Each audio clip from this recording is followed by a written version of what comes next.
Americans who celebrate his legacy as a great explorer, as a devout Christian, and really just a fascinating individual in the history of our continent. Sweden and various other countries. We have a lot of people from Sweden, a lot of Scandinavians. This is very important for Scandinavians, and that's a great honor. Okay, and now you have another one that's, This is like I think, very non-controversial, frankly, but some people would say it's controversial. Go ahead. This is like Explorer Day for you, sir. Today we have your Columbus Day proclamation for Monday, which we're signing a bit early. Christopher Columbus obviously discovered the New World in 1492. He was a great Italian explorer. He sailed his 3 ships, the Nina, the Pinta, and the Santa Maria, across the Atlantic Ocean and landed in what's today the Caribbean. But this is a particularly important holiday for Italian Americans who celebrate the legacy of Christopher Columbus and the innovation and explorer zeal that he represented.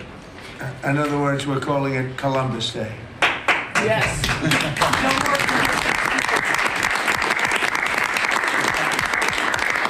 That was the press that broke out in applause.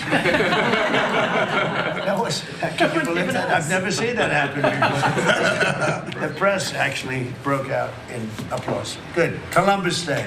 We're back. Columbus Day, we're back, Italians. We love the Italians. Okay. Thank you, Mr. Thank you. Great.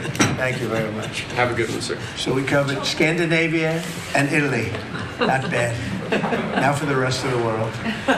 So I want to thank everybody for being here. As you know, last night we reached a momentous breakthrough in the Middle East, something that people said was never going to be done. We ended the war in Gaza and really, on a much bigger basis, created peace. And I think it's going to be a lasting peace, hopefully an everlasting peace. Peace in the Middle East. We secured the release of all of the remaining hostages, and they should be released on Monday or Tuesday. Getting them is a complicated process. I'd rather not tell you what they have to do to get them.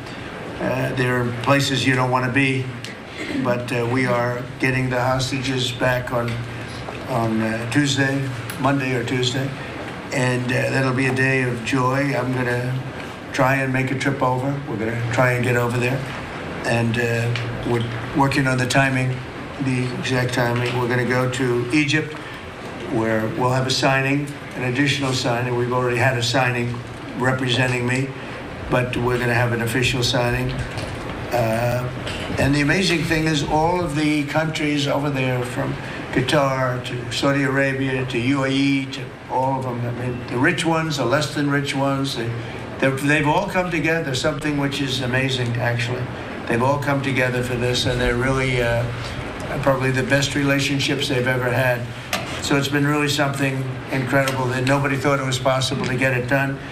And very importantly, the hostages are coming back. As you know, they consider them hostages. They talk about them as hostages, but there are approximately 28 dead people, mostly young, mostly men, but and boys. I mean, boys. The one woman talked about her baby. Her baby's 25 years old, but you know, to her it's her baby, and we're bringing them home. We're getting everything, and to those parents, the dead young man is just as important, as though this person were alive. It's amazing. I've never seen anything quite like it. I've been very much involved. I've never seen anything quite like it. But it's really peace in the Middle East.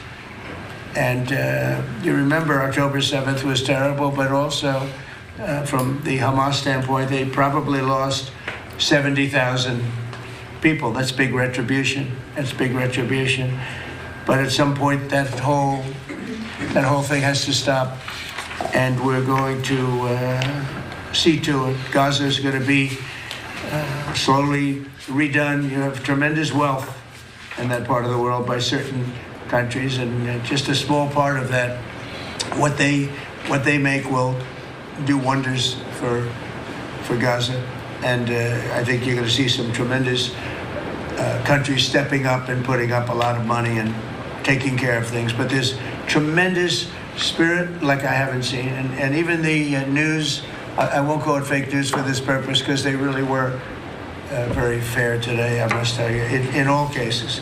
but they covered it very well. They covered it very fairly. Everybody loves it. Everybody.